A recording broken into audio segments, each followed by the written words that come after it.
Welcome back into the GSMC Sports Podcast. We just wrapped up the round of 32, and I think, all things considered, a pretty efficient way. But now we are going to be getting into some NBA as we have the Rockets surging themselves into playoff contention. It seemed like they were dead in the water after an encouraging start to begin the season.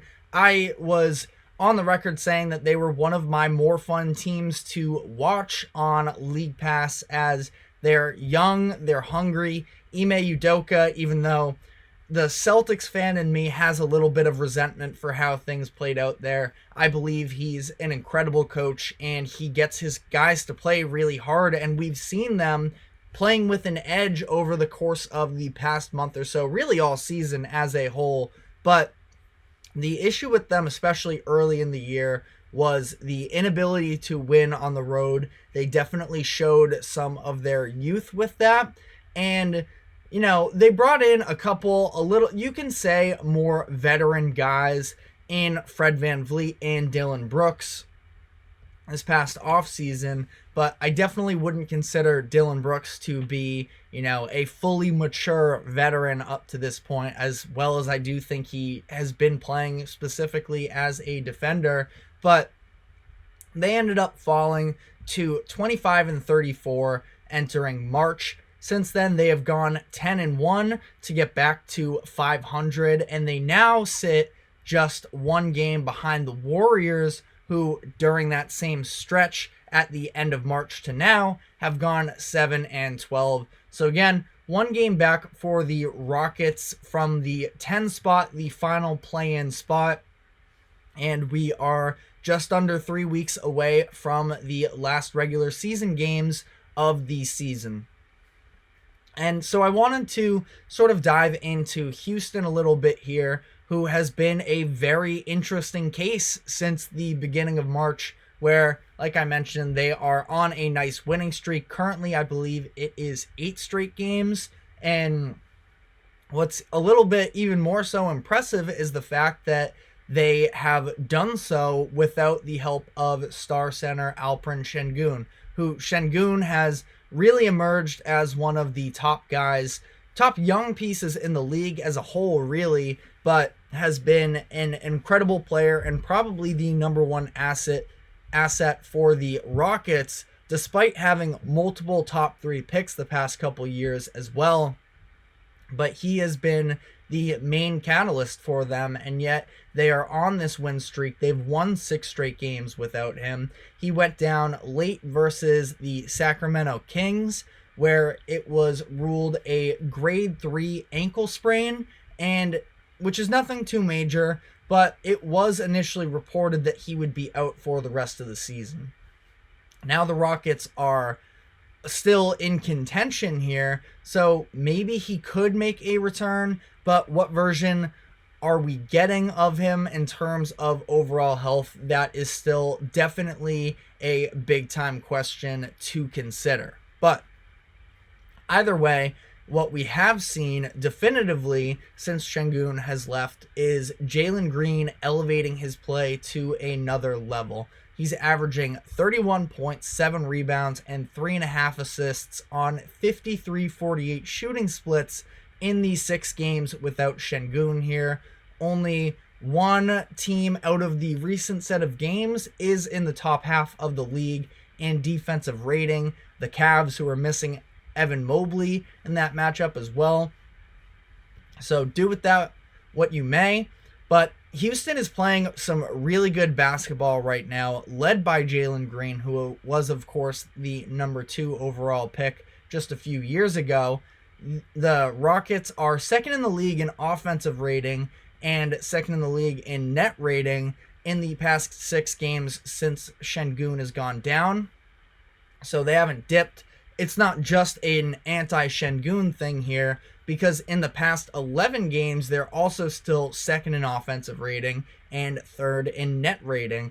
And it is a lot due to the way that Jalen Green has been able to conduct the offense, who I can't say I've been the number 1 fan of through his career, but I always defended him because of the fact that people were trying to throw him out as a bust just a couple years into his career, which I personally thought was ridiculous because we've seen the flashes of him. Yes, the inconsistency sometimes can be very concerning, and I understand that, and the efficiency as well in terms of, and this is something that I sort of talked about with Nelson, the host of the GSMC Basketball Podcast, also on our network here. Feel free to check him out. I joined him on Friday to talk a couple things, including the G League Ignite shutting down, which Jalen Green is, of course, an alumni of. He was drafted second overall after playing for the Ignite,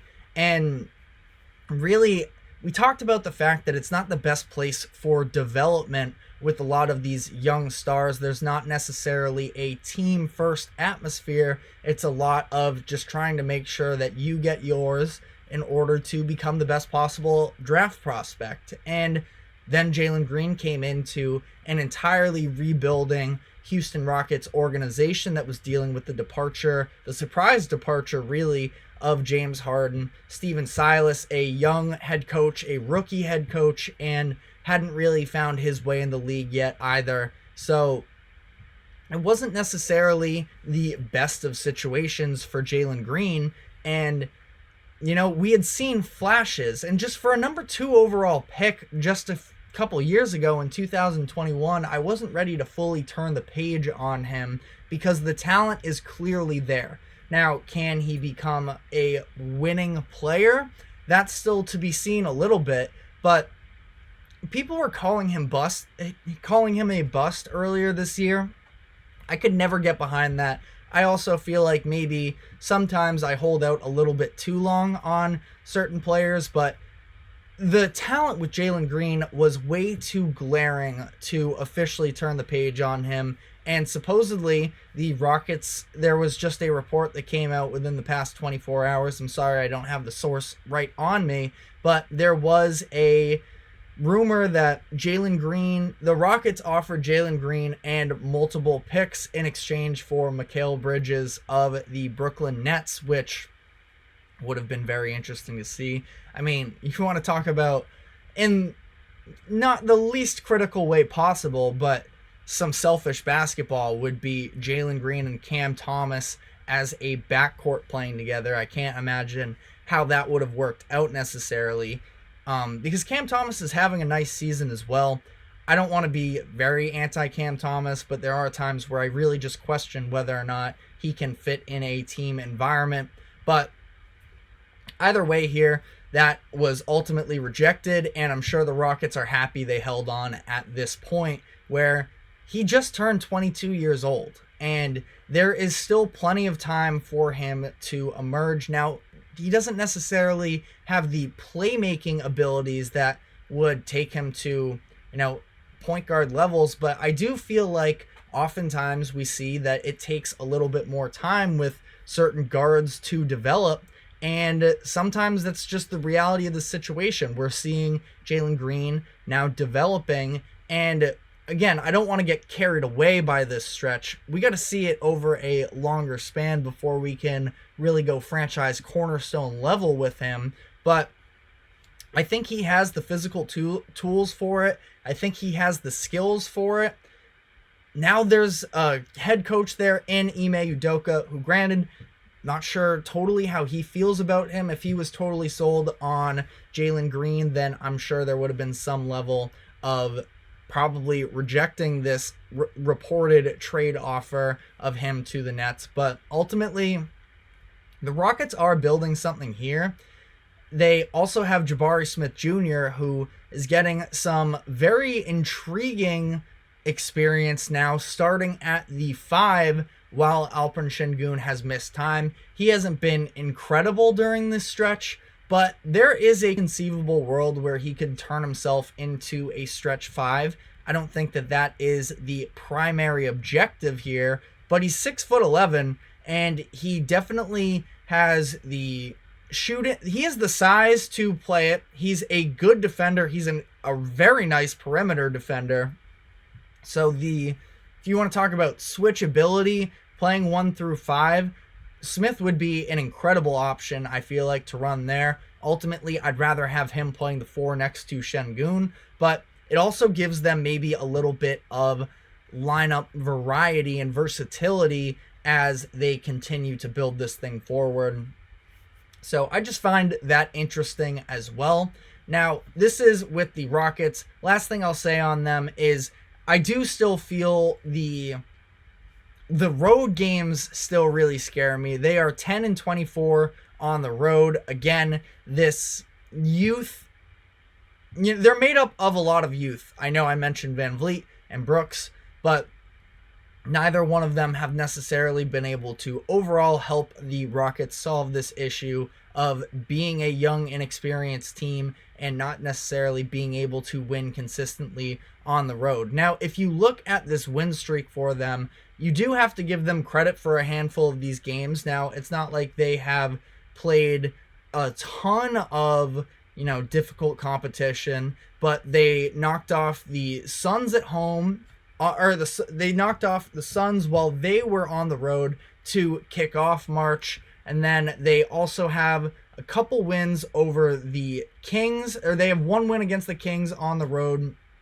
and a win against the Cavaliers as well. Again, it's not necessarily like the level of competition has been extremely high for them, but they are a very intriguing team to me. Now, quickly to wrap this up on the Warriors end of this, like I said, in the same stretch where the Rockets have gone 10-1, the Warriors have been 7-12, and they have been staggering. 7-12 almost sounds wrong. I'll have to double check myself on that stat specifically, but one way or another, they are just a game ahead of the Rockets, and they're dealing with some injuries to Steph Curry, where he is on minutes restrictions. Last night, they lost to the Minnesota Timberwolves in a close game that had a lot of people upset with Steve Kerr for some of the minutes management and not playing Curry more down the stretch. It led him to giving a quote about how they've been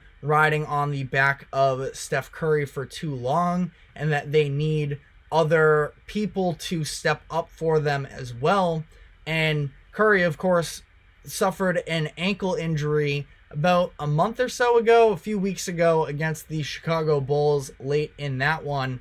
But Kerr said that we can't expect to just ride Steph game after game after game. We've put the burden on this franchise on his shoulders for 15 years. We can't expect him to play 35 minutes. He went on to say, if you want to say that him playing 30 minutes instead of 32 is a difference between a win and a loss, I totally disagree with that.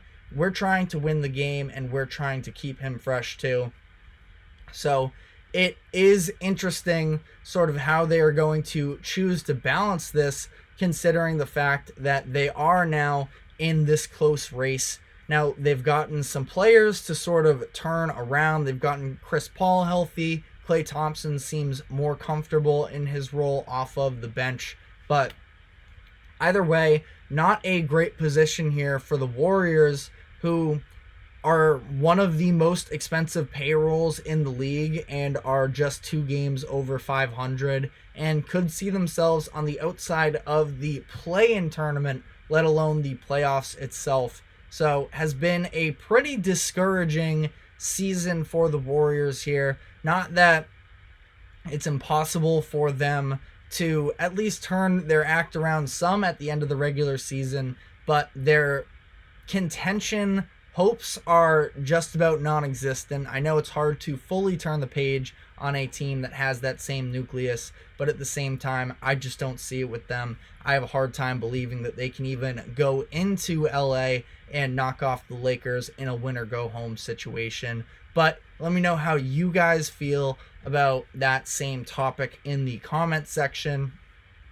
Now we are going to be taking another break, and when we come back, we will be getting into the NFL owners meetings and starting with the conversation about the New England Patriots and what their future looks like. So stick with us, and we will be right back.